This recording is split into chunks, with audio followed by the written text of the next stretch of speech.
Hello friends, आज हूँ लईने आवी छुं चीजवाळा नाचोस अने पालकना वडापाव।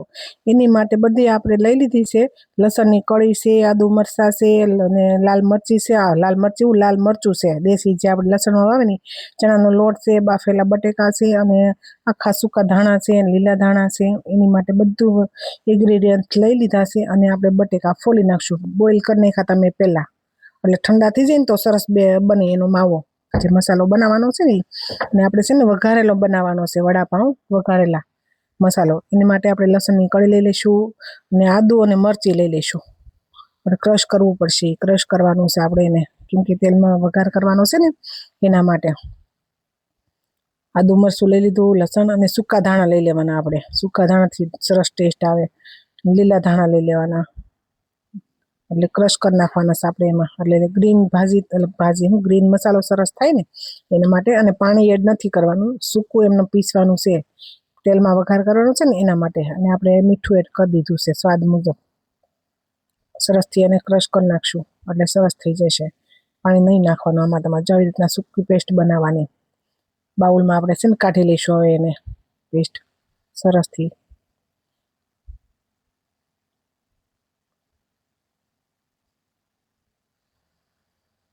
જો બધી પેસ્ટ નીકળી ગઈ છે અને આપણે એમાં છે ને પાલક પીસવાની છે। એટલે બાઉલ છે ને સાફ નથી કર્યું, એને એ બાઉલમાં આપણે પીસી નાખવી ને પાલક, કેમ કે પાલકવાળા ચણાના લોટનું બેટર બનાવવાનું છે એના માટે।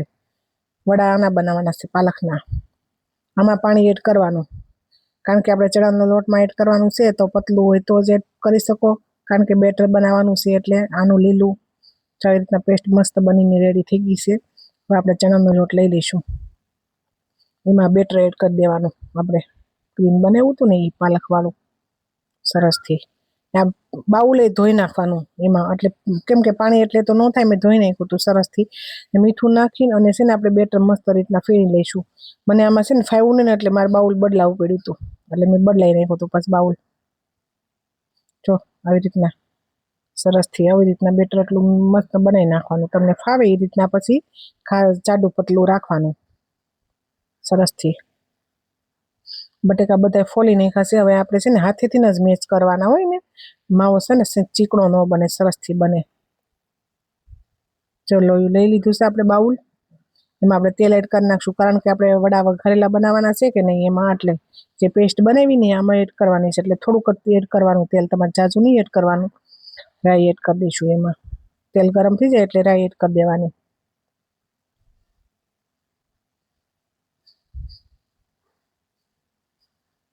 તમને મારા રેસીપીઓ જોવી ગમતી હોય તો લાઈક, શેર અને સબસ્ક્રાઈબ કરવાનું ભૂલતા નહીં। અને મેથી લઈ લીધી છે, મેથીથી બહુ મસ્ત ટેસ્ટ આવે, એટલે તમે ભૂલતા નહીં, મેથી તો જરૂરથી એડ કરજો। 5-6 દાણા એડ કર્યા છે મેં।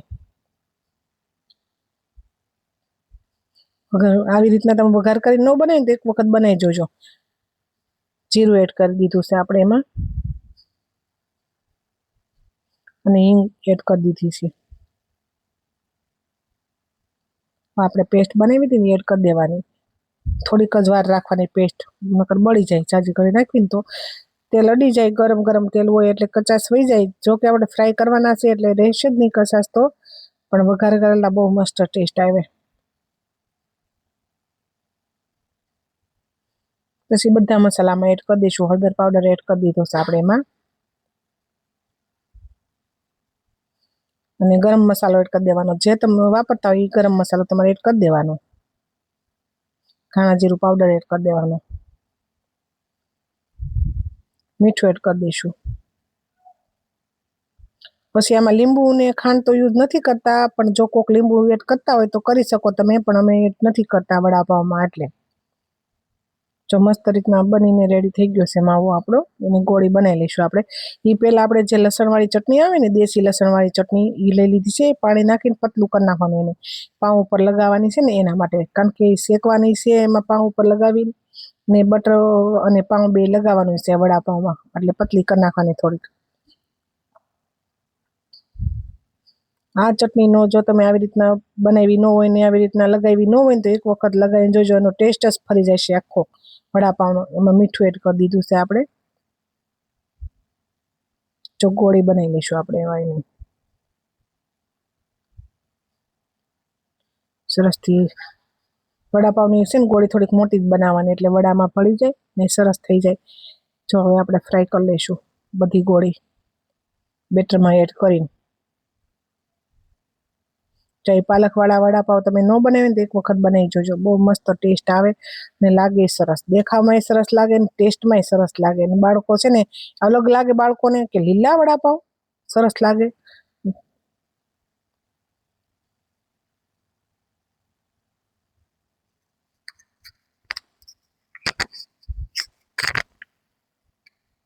હવે કટ કરી લઈશું આપણે પાઉં.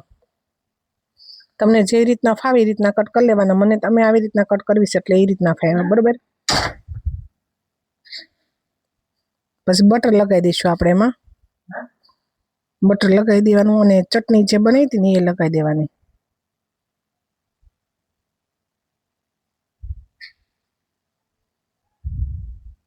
જે આપણે લાલ ચટણી બનાવી હતી ને એ લગાવી દઈશું.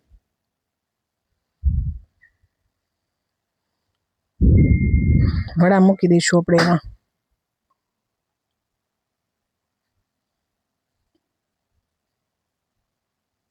આમ દબાવીને વડા મૂકવાના. આપણે પાસે શેકવાનો છે બ્રેડ હું પાઉં નાચોસ, ચીઝવાળા નાચોસ અને ઓનિયન વેફર.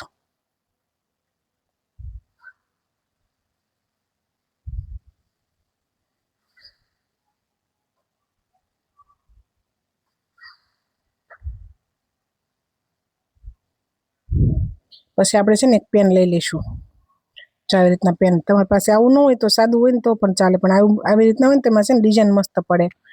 બટર એડ કરી દીધું છે ને લાલ ચટણી એડ કરી દીધી છે જે આપણે બનાવી હતી ને લસણવાળી એ બટરથી, અને એકદમ છે ને પ્રેસ કરીને છે ને ભાજી મેચરનું આવે ને એનાથી છે ને પાઉં તમારે દબાઈ દેવાના એટલે પતલા થઈ જશે, સરસ ક્રન્ચી બની જશે વડાપાઉં. એકદમ સ્લો ગેસ રાખવાનો, સરસ થઈ જશે.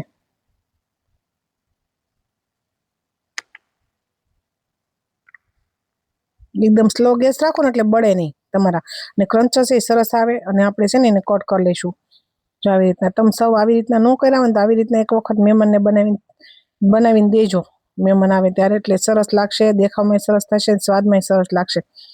ટેસ્ટ તો બહુ સરસ આવ્યો હતો.